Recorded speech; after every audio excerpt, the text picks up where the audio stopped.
Judy Zelina. Welcome to the Millcreek Government Channel. Today we're going to be talking about a program that sounds like so much fun for all of our residents. It is called Let's Move Outside, which right away sounds like a lot of fun. In Erie, any weather, there's always something to move outside for.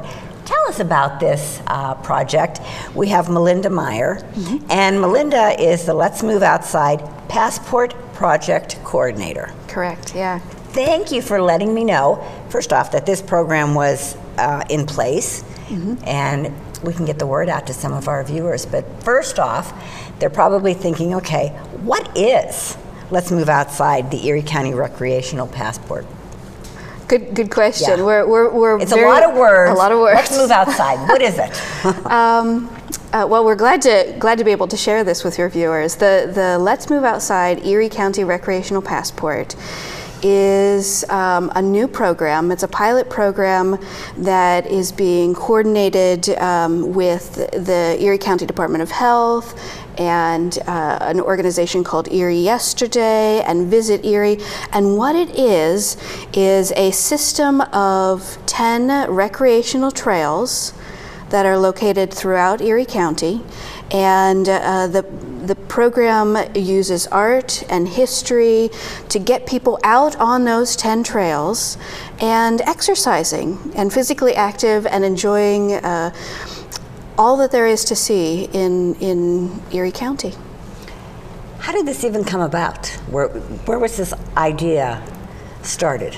The idea started with two separate projects. The Erie County Department of Health a couple of years ago had a passport project that involved just a single elementary school, and they used medallions, and the kids had to do rubbings on the medallions to document that they had walked those trails. The organization called Erie Yesterday, which is a grouping of historical societies and museums within Erie County. Erie Yesterday had done a passport called the Discovery Passport. And this was for fourth graders. And with the Discovery Passport, they could get into more than 20 historical societies and museums of Erie County for free. And the single partner that was involved in both of those was Jim Martin through Highmark. And so he pulled these two groups of people together, and we sat down at a table and said, okay, how can we work collaboratively? How can we include arts and history with a program that encourages physical activity and outdoor recreation? And what came out of that was the Let's Move Outside Erie County Recreational Passport. So it took a lot of planning and a lot of work to get to this point. First, before we even go on, I know you mentioned that this is like an exercise type of program. For our viewers, what should any of our viewers do before beginning a fitness program? Before anyone begins a fitness program, it's always a good idea to check with your physician. Make sure that you are in good health to begin the fitness regimen or program or whatever it is you intend to do. Before going out and walking these 10 trails, it's always a good idea to stretch. It's a good idea to make sure that you carry your bottle of water with you. You make sure that you go out and tell a friend where you're walking. All sorts of things to think about. And you know what we've done? We've included some of those safety tips actually right in the passport booklet itself. And then additional tips are available through the Let's Move Outside website for how people can kind of prepare themselves for participating in the program. Okay, you mentioned that there's 10 trails. There are 10 trails. How did you pick these trails in Erie County?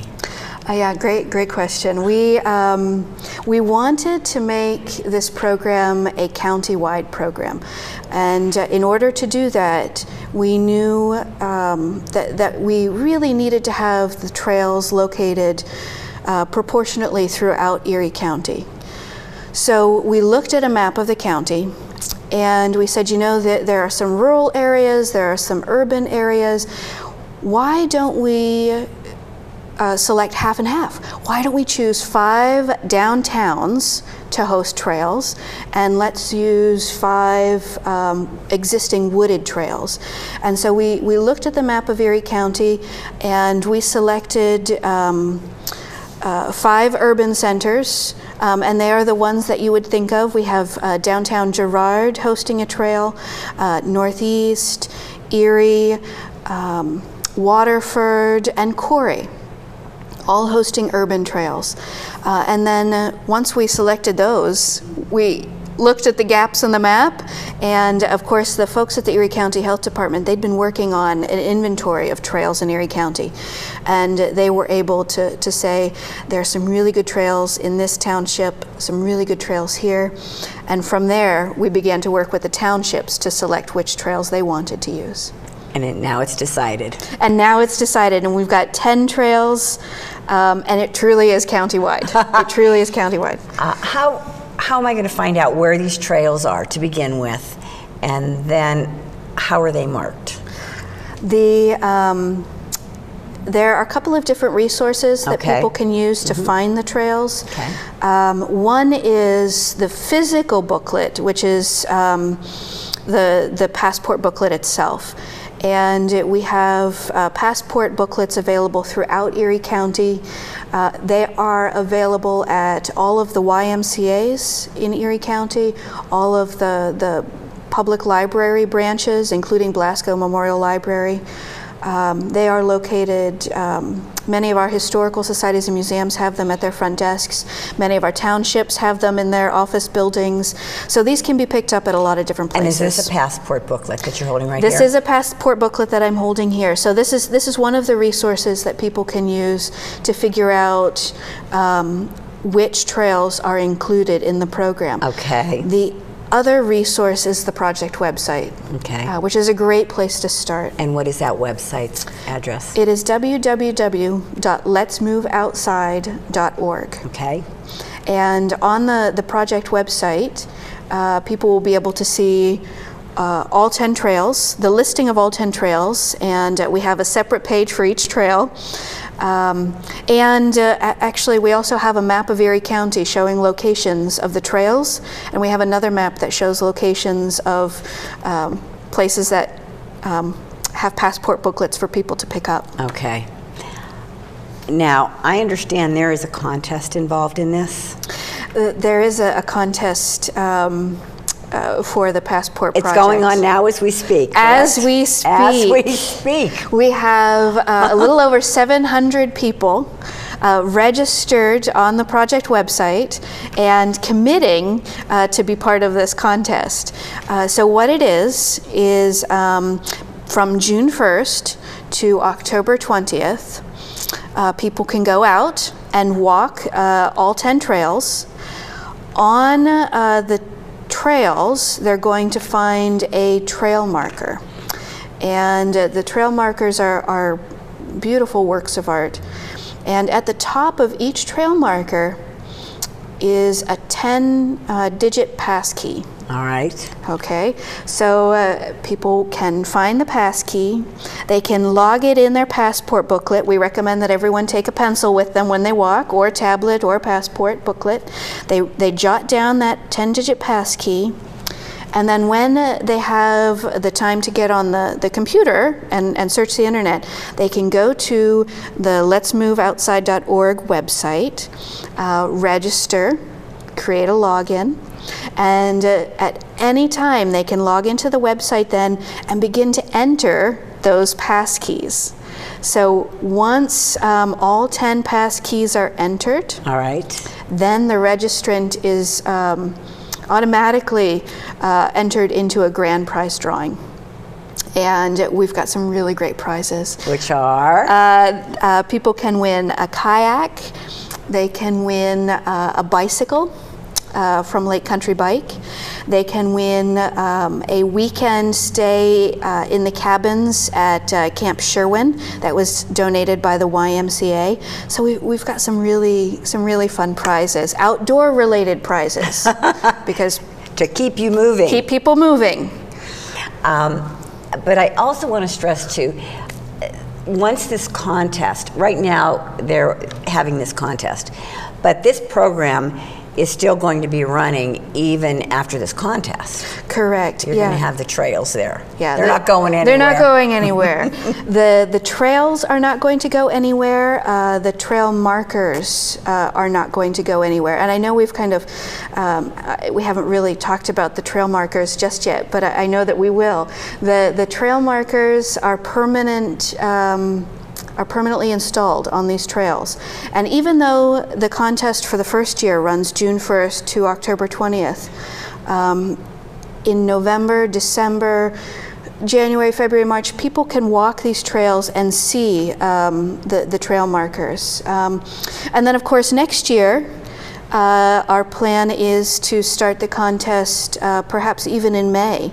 We spoke this morning, the planning team did, and we thought maybe for the second year we can get the program going even before Memorial Day.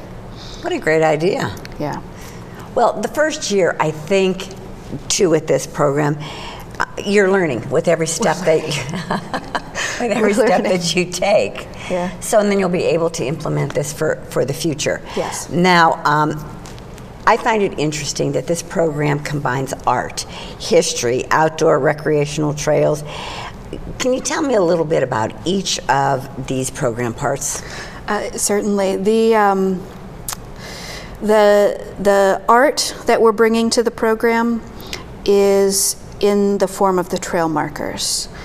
You know, we here in the city of Erie, and actually Erie County, have had great responses to the Go Fish and the or Leapfrog public art displays. Oh yes, they're wonderful. Those were wonderful. Yeah, we thought, wouldn't it be fun to kind of take that idea of public art and bring it to the project. And so all 10 of our trail markers are works of art.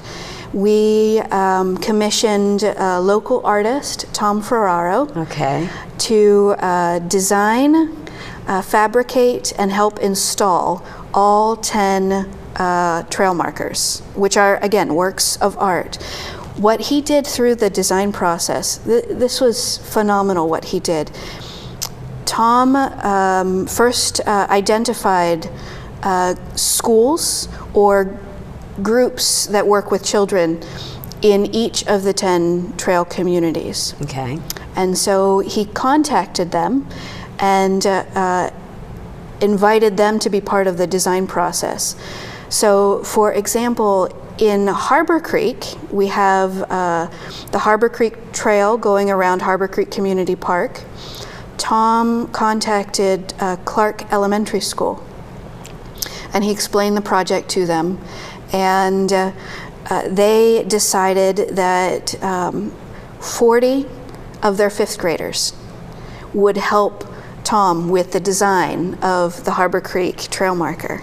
Oh my gosh, how cool. Yeah. Yes. So what Tom did, he came into the classroom, he gave them all pieces of tissue paper, talked to them a little bit about the history of trail markers, talked to them a little bit about how his artwork is developed, and asked them to use imagery in their drawing that for them represents their community. So in Harbor Creek, the kids, a lot of their drawings included trees, the lake, a lot of different imagery. And the one that seemed to show up the most was the husky, for the Harbor Creek Huskies. Oh my gosh, yes, of course.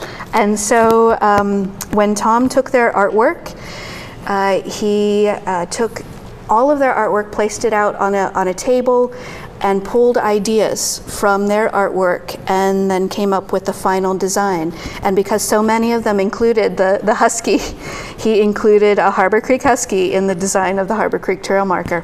And he did that for all 10 of the trail markers. What an interesting aspect in designing this. It was the phenomenal. input of children. He enjoyed it. They I bet he enjoyed did. it. And you know, when we had a launch party in May, and we invited all of the kids that participated in the design of the trail markers to come to the launch party. So we invited 175 kids between ages 10 and 18 to the launch party, and many of them came just to see. They were all curious, you know, what had Tom Ferraro done with their artwork.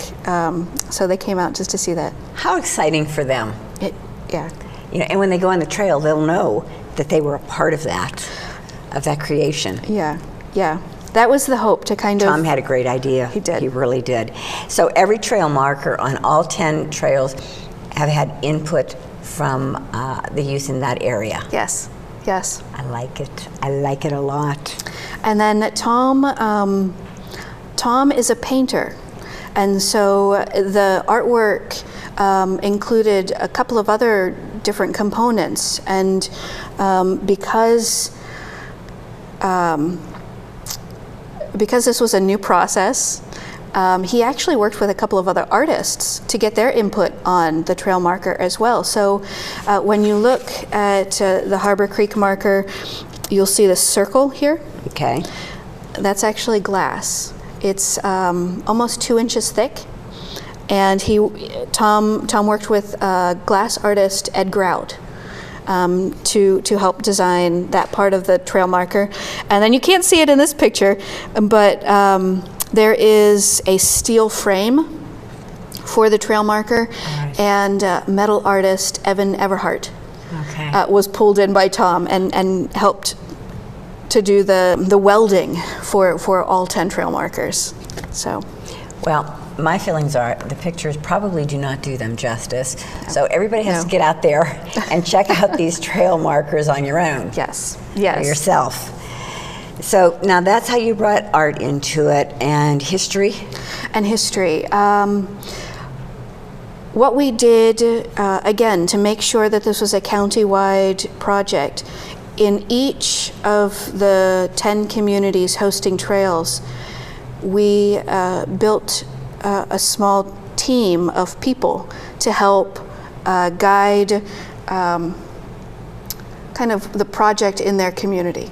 So through Erie Yesterday, we were able to reach out to a lot of different historical societies and museums within Erie County and draw them into the project. And many of the historical societies and museums had volunteers help develop the trail content, because when you look at the Passport booklet and you look online, you'll find that for the downtown trails, let me just flip to a downtown trail. Here is a downtown trail, Girard. So the Hazel Kibler Museum in Girard actually laid out the trail in Girard. All right. And you'll see that there are lots of points of interest along this trail. So the Hazel Kibler Museum decided what historical points of interest they wanted to highlight on their trail. And they did that by providing a little bit of history about all of the sites that they wanted to highlight along the Girard Trail. So you'll find information on Dan Rice's house. You'll find information on the Girard Cemetery in the Passport booklet. For the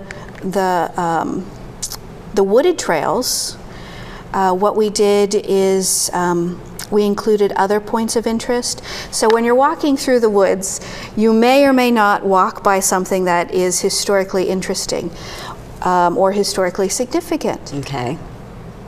But nearby all of these trails are historical societies, museums, historic buildings. So what we tried to do in bringing the history into the program is to say to people, you know, there's a lot to do in this community beyond walking the trail. So while you go to Fairview Township to walk the Pleasant Ridge Trail, why don't you stop by the Fairview Erie Historical Society? They have a building called the Sturgeon House, which was built in the early 1800s. Why don't you stop by the Almshouse Cemetery, which has a fantastic history? So that's how we've woven history into the project. So yeah, we've got the art, we've got the history, we've got the outdoor recreation, and of course, really to create a healthy person, you need all of those things to come together. That's right. That's right. Now, I see you have a lot of community partners. Yeah. And how are some of the partners involved in this program? Yeah, we have so many partners on this project. The three lead agencies, of course, are Erie Yesterday, the Erie County Department of Health, and Visit Erie. And I think we probably have talked a lot about what they are bringing to the project, but we have the YMCA, which of course has donated a prize for the grand prize drawing, and the YMCA's are distribution sites for the passport itself. All right. We have Lily Broadcasting, which has done just a phenomenal job for the months of June and July. Lily Broadcasting had Let's Move Outside news segments that aired on WICU, WSEE, and the CW. And that was really exciting. So for each of these news segments, they highlighted different communities and different trails, and that was really exciting. We have, of course, our financial partners. Arts Erie has been a tremendous supporter for the project. Of course, we were able to secure funding from Arts Erie, but they've promoted the project through their Facebook page and just through their newsletter. Highmark is a tremendous supporter of the project, and of course this probably wouldn't have happened without Highmark bringing us all together.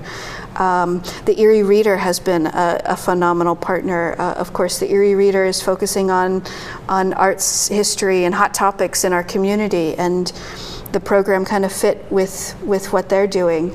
The Erie Community Foundation, of course, a funding partner, and they too have been very supportive on Facebook. We could go on and on. We have so many community partners on this project, and we can't forget our townships, our township supervisors, our individual historical societies and museums, our businesses in these communities. Something that we haven't talked about is the business partners. We have businesses in each of the 10 trail communities that have offered coupons to trail walkers. So while you're in Northeast, enjoying downtown Northeast, walking the trail, and let's say you get thirsty, you can stop at the Boston Bean, which is a cafe, and they've offered a coupon for trail walkers, so you can get in to the Boston Bean, and I think there's a discount maybe on a cup of coffee.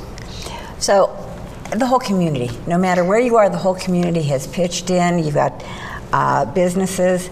I'm going to tell you something, Melinda. You have everything covered here. This is a wonderful, wonderful program. Thank you. Thank you. And also, you're planning on continuing again, like I said, this year, right? We are. Or next year, excuse me. We are. Yeah. We're looking at the contest portion again, starting in probably May or June of next year, and we'll run through October again. But as you said earlier, these trails aren't going anywhere. Nope, they aren't. So our time's coming to an end. Again, how can they get more information on this program? Well, probably the best place to start is the website. Okay. So letsmoveoutside.org, and that will tell you everything that you need to know. Melinda, thank you so much for coming on the program, letting our viewers know all about this. Thank you for the opportunity. Thank you. Viewers, if you have any questions, please check out their website. Thank you for watching the Millcreek Government Channel, and remember, let's move outside.